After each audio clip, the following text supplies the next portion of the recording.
Find a comfortable position. Let your body settle completely into whatever is beneath you.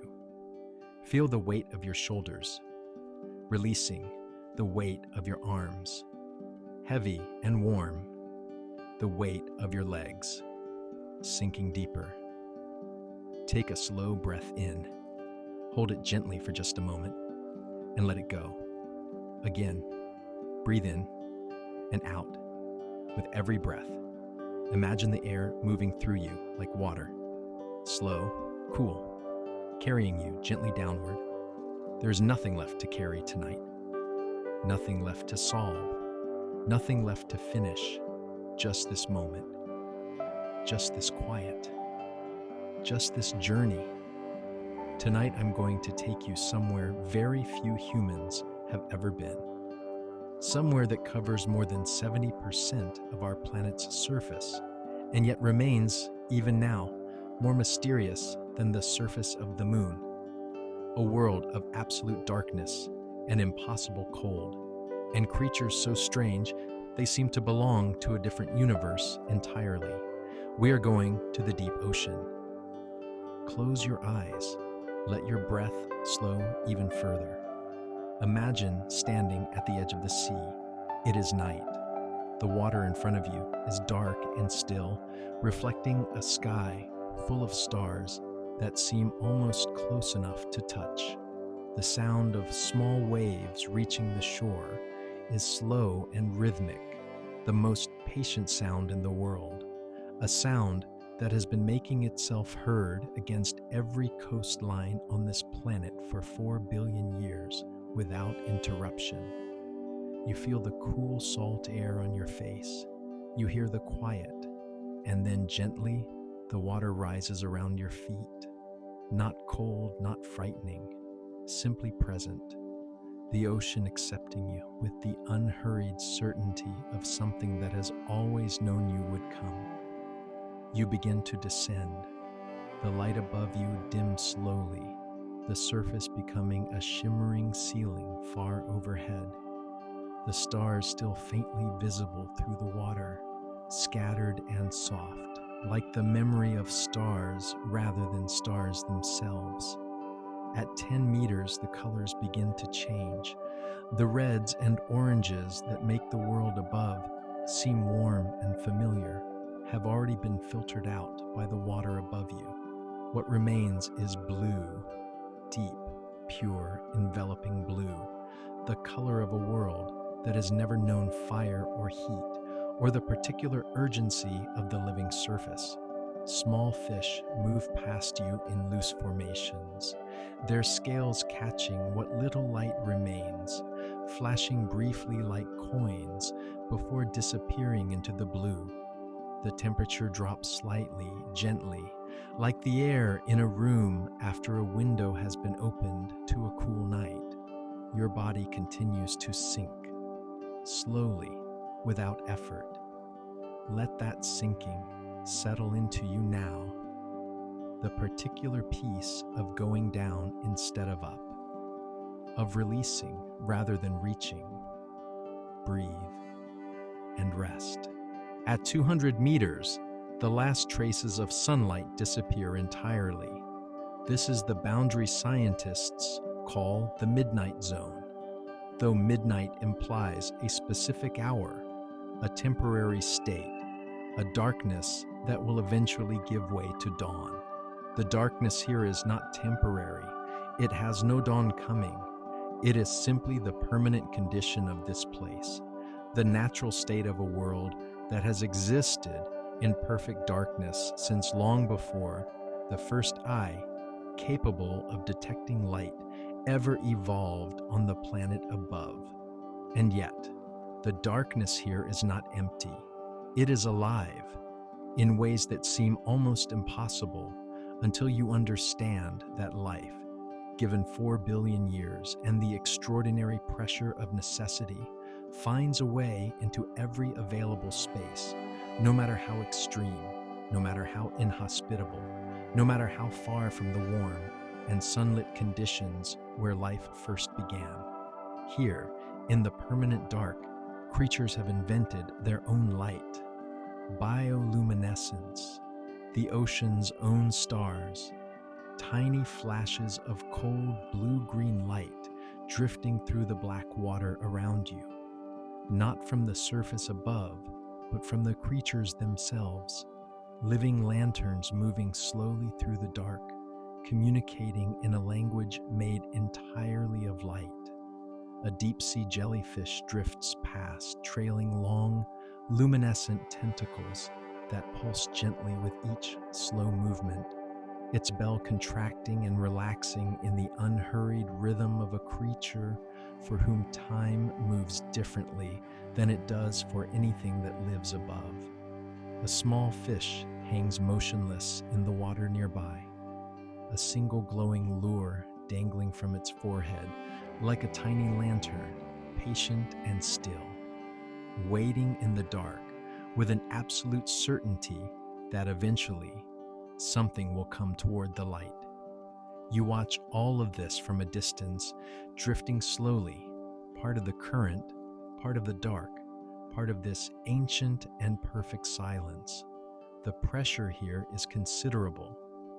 Dozens of atmospheres pressing in from every direction, but you feel none of it. You are simply present in this place, unheld by gravity, supported entirely by water, moved only by currents so slow and so vast, they are invisible to anything as small as you. Deeper still, the temperature continues to drop. The lights become more scattered, more occasional, more precious. A long ribbon of something. A giant oarfish, perhaps 20 feet of silver muscle, moving through the water with the slow, sinuous grace of something that has existed in this form, unchanged, for longer than mammals have existed at all. It passes without noticing you, or perhaps it notices and simply finds you unremarkable. The deep ocean has seen stranger things than you. Let the darkness settle around you now. Not frightening darkness, but the kind that holds, deep and complete, and without edges. Breathe and rest. At 4,000 meters, the ocean floor begins to appear beneath you, not a dramatic floor, not a sudden ending to the water world above, just a gradual softening of the dark, a sense of something solid becoming present below, and then the floor itself, flat and wide, and covered in a fine sediment, so light and so undisturbed that it holds the impressions of things that moved across it centuries ago. This sediment is called marine snow, particles of organic material that have drifted down from the sunlit world above over millions of years, accumulating so slowly that a centimeter of it might represent 1,000 years of time. The ocean floor is, in this sense, a record, a slow and patient archive of everything that has ever lived and died in the water above it.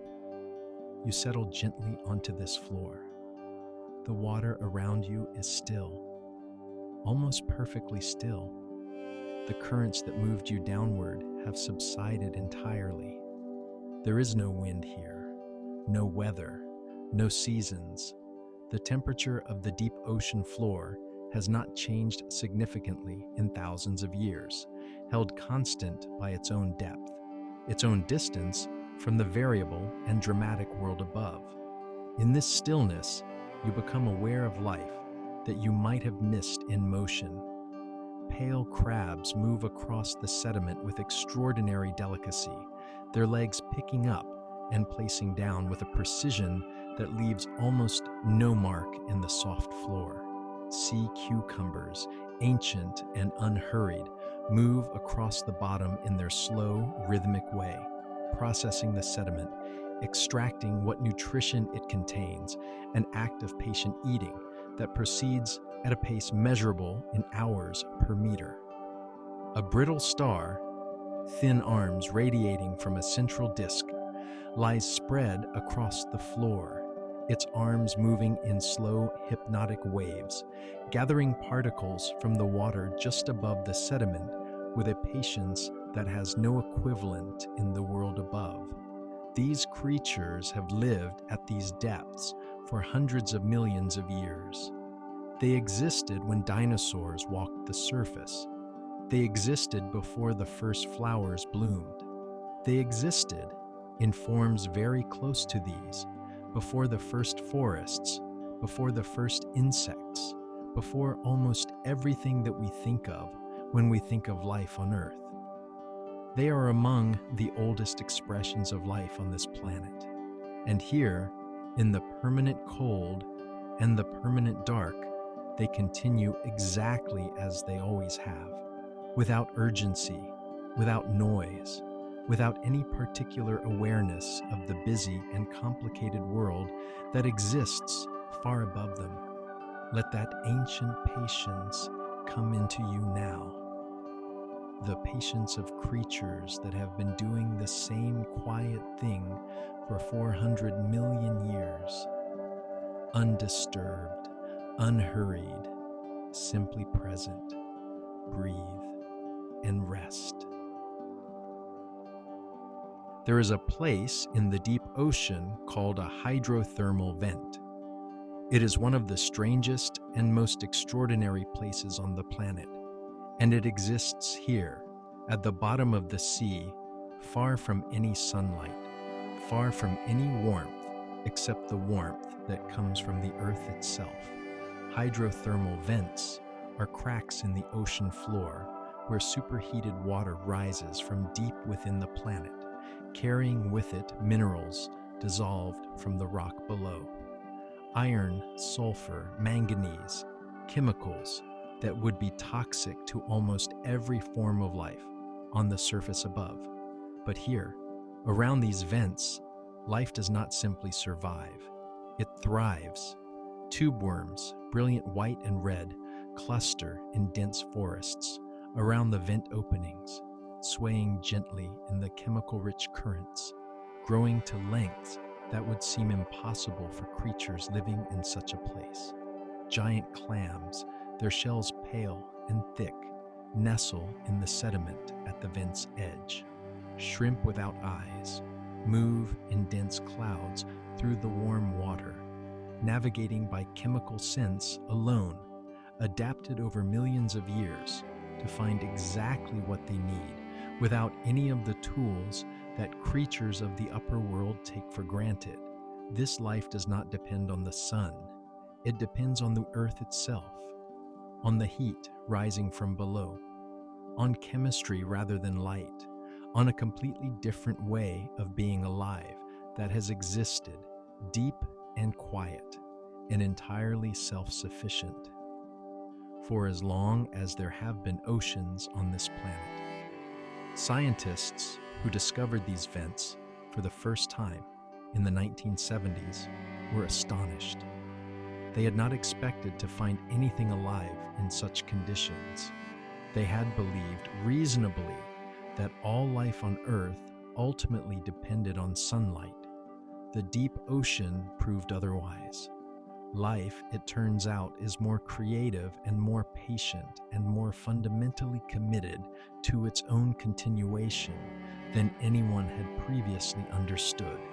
There are things thriving in the most inhospitable places imaginable, finding warmth in the deep cold, finding light where there is none, finding a way, always finding a way, simply because the pressure of time and the extraordinary flexibility of life make finding a way eventually inevitable. And now, in this quiet, at the bottom of the deepest ocean, in the dark and the cold and the ancient stillness, you rest. There is no urgency here, no pressure except the gentle pressure of all that water above, holding you softly, completely, the way deep sleep holds the body, the way a long and dreamless night holds the mind when it finally fully lets go. The creatures of the deep continue their slow work around you. The pale crabs, the patient sea cucumbers, the swaying tube worms near their warm vents, the occasional flash of bioluminescence drifting through the black water above. All of it slow, all of it quiet, all of it exactly as it has been for longer than the human mind can easily hold. You are part of this stillness now, your breath slowing to match the rhythm of this place. In and out, in and out. The ocean holds you, the dark holds you, the ancient quiet of the deepest place on earth holds you, and you rest, exactly as you are, exactly where you need to be. Good night.